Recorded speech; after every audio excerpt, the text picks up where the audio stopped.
Don't you want it? Don't you want it? Don't you want it? Don't you want it? Don't you want it? Don't you want it? Don't you want it? Don't you want it? You lose your little mind. Dead Lights Pod. Welcome to the Dead Lights Podcast. I'm your host, Sam. And I'm your other host, Leslie, and we're bringing you another week of horror. Yet another one. Welcome back. Welcome back. Oh, a lot of cracks and creaks in this one. Oh, no. Oh, can't The one time I can't crack my knuckles. we can't get any cracks Nope, out. no And when we need cracks. it, I'll add it in post. Well, what did we watch? We watched yet another long-titled movie called The Possession of Hannah Grace from Ooh. 2018. Directed by Diederik von Rohen. Written by Brian Sieve. When a cop who is just out of rehab takes the graveyard shift in a city hospital morgue, she faces a series of bizarre, violent events caused by an evil entity in one of the corpses. I wonder if her name is Hannah Grace. If that possessed person is Hannah Grace Hannah of Grace. The Possession of Hannah Grace. Welcome. Oh, yeah. Yep. So a possession movie. Yep. That's she what was we're getting. fucking possessed. People were pretty possessed in this movie. And Oh, yeah. like we said, doing a lot of creaking and creeping around this movie. Mm-hmm. I mean, obviously, when we're thinking about demon movies, possession movies, exorcism movies, we think about The Exorcist, the classic one. Look, your daughter doesn't say she's a demon. She says she's the devil himself. We're always going to think of those as like probably the best possession movies that there are. And unfortunately or fortunately for some of these movies, you're put up against those standards. Mm-hmm. What I appreciate about this movie is they actually took it in a different direction than I thought it was going to. Yes, it started off like a typical possession movie, but we went to a different place. We asked the question of what happens after the exorcism. But should we just get into it? Yeah, let's get into Let's it. talk about it. The can. Open it up. Open it up. So this movie, I think, filmmaking wise, very dark. Oh, yeah. I was Very like, dark. okay, why isn't there any lights? Shift starts tomorrow night at 11, goes till 7 in the morning. Any problems with that? Not at all. Well, thank you for the opportunity. Welcome to the team. One of the grossest elements of this movie was the sound effects. I think that was a big part of the horror of this movie was using those sounds to make us go, ooh. Yep. It was icky. Lots of just like also force. She kept bringing people up and getting them into the cross position. For a demon, she really loves crosses. Loves it. Yep. Obsessed That was with her it. favorite. That was her MO. Like, Cross lady. just absolutely having them float in the air and crack. That was a strong part that came through with the filmmaking and then extending into the horror of it because it was nasty. It was nasty. So many overhead lights that just kind of spotlit people and created these very intense shadows. Because we are in a pretty dark area. We're in the bottom floor, the morgue of a hospital. Dark things happen down here. And they definitely match that vibe with these silhouette shots, with these deep shadows that were going on. Also, another thing that you think about with possession is religion, and religion has both heaven and hell, and hell is very prominent in, this kind of aspect. So it is the bottom I like that. of the building.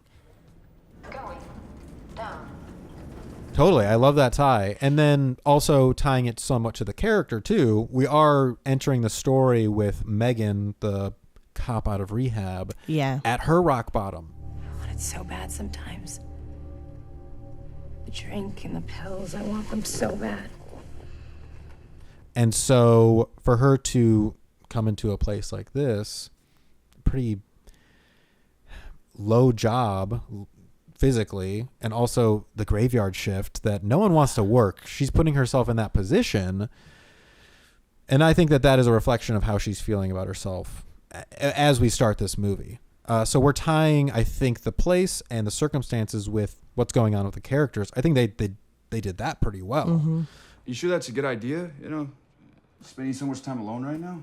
Actually, I do. Well, keeps me from going out at night, doing things I might regret in the morning. Platform had also a kind of like industrial kind of look. Mm-hmm. It feels so empty, so alone. Yeah. Like it really sets that mood, which, you know, our character was definitely feeling. So I guess they did a really good job putting you in a space like that. Yeah. Lisa mentioned that there were issues. Yes, there were issues, but I'm much better now. I think they did a good job setting up a space for the entire movie to take place in, that we got to know, we got to understand what each area was for, and understand the cues of when the horror is coming. And I think they got kind of creative with, you know, these sensitive lights and all that kind of stuff to make it a different kind of experience for us. So I think in that way they did a good job setting this space as being scary. Let's get to the meat. Let's cook it. Let's talk about Oh, it. no, we're not cooking it. Let's set the meat. Let's tenderize prepare. it a little Yeah. bit. Yeah. Pound. Because really our main character is the one who's dealing with these questions of self-doubt. Am I good enough? And this movie is an attempt at some sort of redemption. You know, when that guy attacked me tonight, my first instinct wasn't to run. I didn't freeze. Why couldn't I have done that when there was a gun pointed at my partner? Look, it's just one step at a time. This job is the next step. She just kept coming back to like, no, it's me. I'm crazy. Like, it's just me. Yeah. Yeah. So I think they reflected mental like health in a really good light, through at least how the actor portrayed it. Yeah. I know this is gonna sound insane, but I heard a corpse breathe. Corpses expunge air sometimes when they're moved. Dr. Lewis didn't tell you this? It's these feelings of shame and grief and feeling like she isn't good enough too, freezing up in a situation that then got her partner shot. Yeah, there was an intense amount of guilt being held about that, and I think that's why she was able to explain away a lot of these things that were happening around her for most of the movie. Was just, I've got a lot on my plate, I'm dealing with a lot, and this can't be real. Losing your mind. It's so sad to be like reminded of that every day. And that's just like your mind just putting you in that space. And everybody understanding that like she can't really control that, but like her drug usage is something that she can manage. And like she was like reading all these books and stuff like that. That I was like, yeah, you know, like this is somebody that really wants to better herself. So it made the logic of her wanting to remain at the hospital kind of make sense, you know? They were really harping on the fact of like, she needs to do this. She needs to be there. To be there to, I don't really know what, but she needs to be there. You know? Yeah, I totally agree. She needs something to win. She needs a win. I can do this. I want to do this. But you don't have... Lisa, I need to do this. Having this idea too that the demons that infested Hannah Grace, we find out, started as anxiety and depression. Hannah struggled with depression, anxiety, till it broke her. Found its way inside her body. That is, I think, kind of going back to what the original possession movies were trying to talk about, the exorcists of the world, which is the idea that unseen and uncontrollable forces can infest our children, and parents feeling very helpless to these things that we don't understand. In the 70s, they were thinking about them as demons. Now we're understanding mental illness, and we're making that tie back to it. I'm telling you that thing upstairs isn't my daughter. Now I want you to tell me that you know for a fact that there's nothing wrong with my daughter except in her mind. I haven't heard depression and anxiety be demonized in a while. Literally. Yeah. Putting depression and anxiety in the realms of religion. Well, and that was going to be my next point. I think we should get to the cook because let's cook it up then. Because this meat is feeling a little weird because putting it next to it being a demon, literally demonizing it, that felt a little icky. It was made in 2018. It kind of felt like an early 2000s movie to me. Yeah, she was possessed because of depression and anxiety. Yeah. All right. I am too, I guess. Yeah, I guess we all got a little demons in us. It almost feels like I said, a movie that was made too late for these concepts to be hitting us. Like, we've already done this almost. There were certain points in this movie too that I felt like the storytelling was a little bit like stop and start, feeling like we really need to explain a lot very quickly. For example, one of the first nights that Megan is in the morgue, she has like a vision of a part of the night that she let her partner get shot. And we just get a little part of it. We don't know what happened. And she kind of just sees that for a second. And I'm like, oh, okay. We're going to get little piecemealed out of what happened. But no, the next scene, it was her explaining exactly what happened that night. I still have nightmares of what happened. Put your hands up!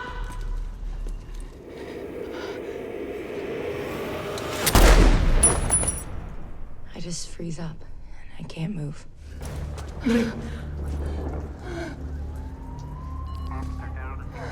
So it was like, duh, all right, we got that information. Another example is the father coming to the morgue for the first time. Oh, right. He comes to the door and he's fucking not, let me in. Then the next scene is her getting convinced to go out of the elevator area to help fucking Randy, who lost his partner to strep throat tonight. And dad runs in. And then the next scene, he shows himself and he gets arrested pretty quickly after that. I wish they would have, like I said, piecemealed this information and these events a little more out into the film, because that would have kept the stakes heightening. It would have been interesting to keep the dad in the morgue for the duration of the movie. He's just running around. You don't know if it's him or if it's the possessed body of Hannah Grace for a little bit. That would have added to the horror. And then also piecemealing out what she was working through and what she was dealing with, this information of her letting her partner get shot. I wish they would have piecemealed that out throughout the whole movie. That way the emotional arc was coming at the same time as the physical arc of the movie. I don't know exactly where I can pinpoint what I didn't really like appreciate about this movie. To me, it definitely was just how the story was told. Because it looked pretty. It did look good. Yeah, I mean, I think there were cool shots. They used the lights really well. Yeah, I don't know. It was just those things that kind of felt a little, it made it feel a little stale. And I also think this somewhat forced love story between Megan and Andrew is like, do we need his character? Yeah. Do we need it? It feels just like we're forcing a love story in there because we have a female lead and she needs a guy to also push for. And also, like, she needs some fingerprints that need to be, like, run later. She's a cop. She can call anybody. Literally, like, she has there's an easy other fix friends, to that. right? Yeah. I think people were just making illogical actions. Like, there were some very confusing things that were going on in this movie that I was like, would they really do that? What is this?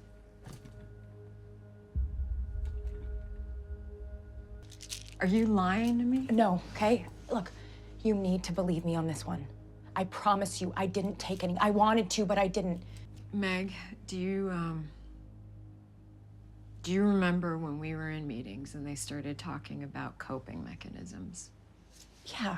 An addict's brain tries to find new ways to cope with stress. My brain did not put a corpse on the security footage. Look, I don't know what that thing is, but what I do know is that you're jumping to the least plausible explanation, and right now, you've got to focus. That came out of nowhere. Because she was at that rehab center too, right? Wasn't that how they met? So you would think someone who was going to those meetings at least would know how to react a little better in those circumstances. That was one of those examples where I'm like, no, this is not how a person would react, I don't think. I mean, I guess you never know. There is a huge range, but at the same time, it upset me as the audience member of being like, oh, ouch, like that fucking hurts. Like that's supposed to be the friend that has your back and is there for you. Understands. And I wish I would have seen that. We'll go to meetings in the morning after our shifts end, and I'll be 3 floors up, so if you need anything. One thing that I will say that I did that was a surprise to me in this movie was, yes, we started off with like the pinnacle possession type of movie, the exorcist happening, the priests there, the floating is happening, the strap to the bed. That's all the things we think of when we think of an exorcism movie. But then we kind of turned into a haunted house / ghost movie. That was a lot of the horror, was seeing things happen in the background, something move, what's going to be around the next corner, these sensitive lights coming on and off. It really, they made the space the more scary part rather than this actual physical possession or person who's possessed. It really was like a creepy space movie. A locale. Yes, very much locale, which I was like, okay, that's again another switch of the form that we haven't really seen before in a possession movie. So I appreciate that. Yeah. I like that. Like that? I like that, Grace. This role definitely has some crazy things I've had to do. I have to pop my shoulders out of their sockets, doing all sorts of creepy things. Should we get to the monsters of the movie? Let's do it. The thrill. Foley. Foley. Like I said, I mean, we are dealing with a couple different kind of tropes. It's the creepy space that that Megan is working in the graveyard shift. Yikes. No light. No light. Spooky shadows. Also, eventually, we're getting a reincarnated Hannah Grace. When we start talking about our cadaver and how to cast her, you're looking for someone who understands movement. You're looking for someone who can manipulate her own body. When I first read the breakdown, I was like, this role is made for me. The actor, they were able to contour their body in like really creepy, unnatural looking figures. Yes. The contortionist mixed with the sound effects definitely sold the creepiness of the possessed Hannah Grace.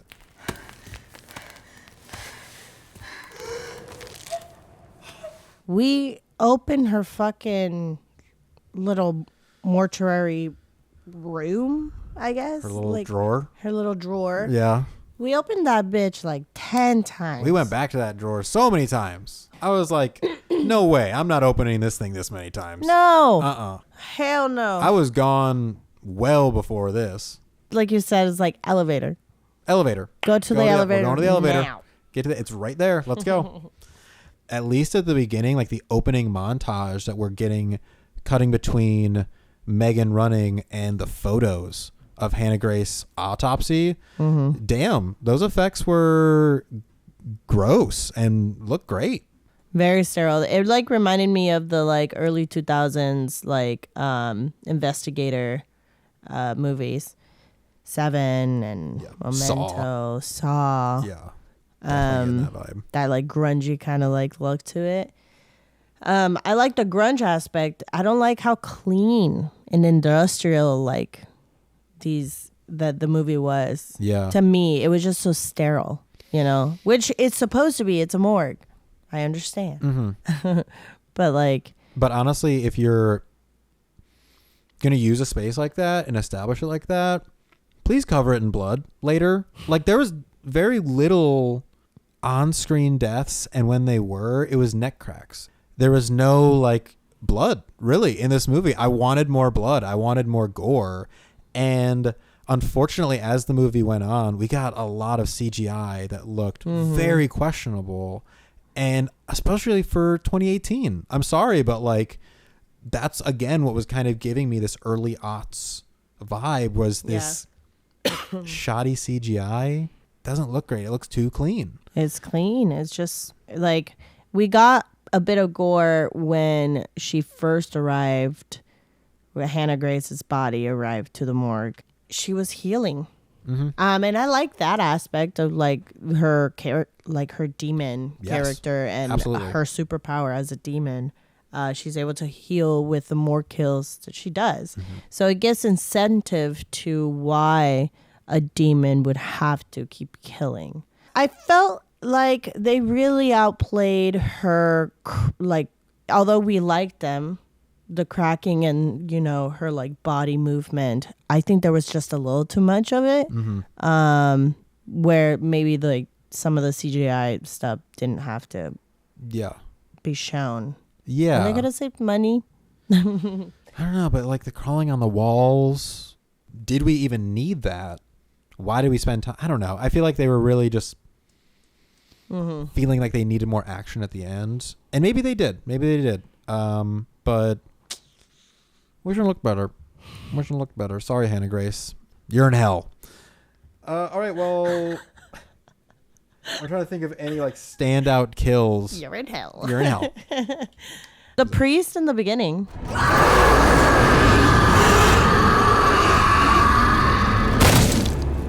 You know what? That I think was the bloodiest kill. Yeah. And like, usually, you know, your first kill will set the tone for the rest of the movie.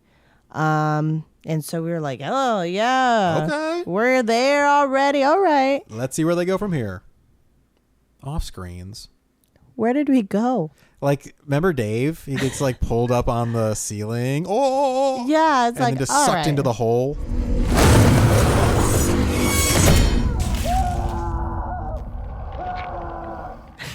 Yeah, we knew he was going down. Well, like, you as a man, don't pop out of like spaces. Hey.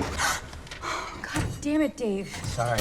Not funny. He was just easy pickings. Let's be honest. Like, we called it that he was going down. Pretty much everyone was going down. Yeah, everybody's gonna die. Did boyfriend die? Andrew, no, he didn't. I wanted Randy to live. We spent that time. We wrote that in, where Randy had a heart-to-heart with fucking the main character. What's her name? Megan.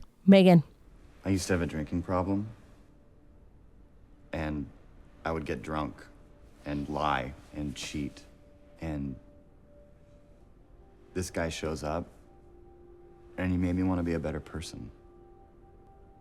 I quit drinking. I quit lying. And then I was finally able to be honest with the people that love me, because I was finally able to be honest with myself. Why did we need that then if we're gonna kill him? Like the next scene. Literally, right there. You didn't even Damn. give us any chance to like be like, oh, okay, Randy. Damn, movie. Like, you really...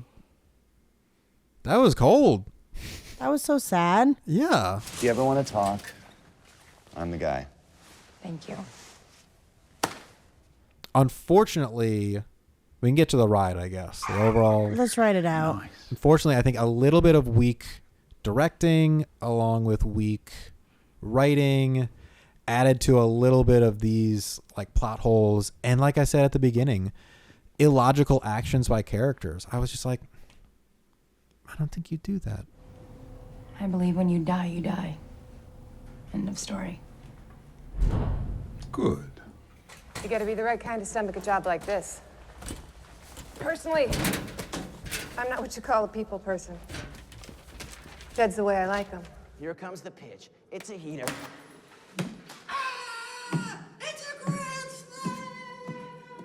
It was a bumpy ride for me. Yeah. Yeah, I really wanted to like it in the sense that I don't know. I can see that they were trying to make a movie based on a demon style that they were like, well, you know, if my demon looked like this, what kind of like world would I put them in? So, but like, I don't know. I wanted more supernatural aspect as opposed to like the crawling on the walls and stuff like that in Hereditary was creepy. Mm-hmm. Holy shit. I don't know, that worked because it wasn't overdone.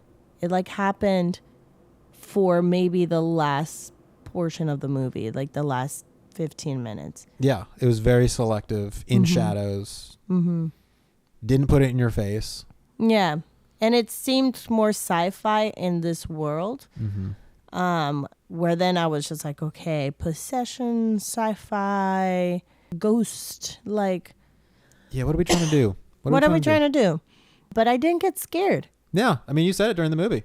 I was like, I haven't jumped a single time. And I knew like the style of the horror was going to be jump scare. And they like, maybe I just seen a lot of movies from that point on to now. Where I don't know. We were calling them though. We're like, like we were like, just gonna pop up right there. That guy's gonna die first. It was like, yeah.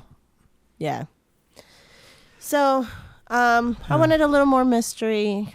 Give me more mystery. Mystery. Because of her mysterious behavior, I have decided to name her Mystery. Now that I think about it, she's also very graceful and majestic. Perhaps I should name her Grace or Majesty or Debbie. I mean, you said it previously that like it was bumpy. It was bumpy. It's gonna be a bumpy ride. The Possession of Hannah Grace from 2018. She was possessed. All right, let's get to these Smash Pumpkins. Let's see what we got. Would you like to go first? Oh God. Or do you want me to go first? Who went first last time? I honestly cannot remember. I can't remember either. Yeah. Oh God, I'll go first. Let's see what you got. Hannah Grace was just a normal girl. That is until depression and anxiety started running the control center in her head. Megan, could she stop Hannah from her mental health issues just in time to fix her relationship? 2.5. 2.5. All right. Not the most highest log line yet, or what? It was probably the highest log line yet, and you should be proud. I mean, I was trying to like mix it with Inside Out. The control within her head. Depression and anxiety. Yeah. I can see that. All right, here's mine. All right, let's do it. I have exorcised the demon. What now? Off to the morgue, located at rock bottom. Megan's graveyard shift begins, and her guilt has to end as she fights the demons within her and those roaming the hospital halls. 2. Smash Pumpkins. Nice. Yes. Now we'll put you to bed. Goodbye. Long ass title. Long ass, and yet another one. All right, let's see what we got next week. All right. I think it's you. It's me. Actually, I pulled this one.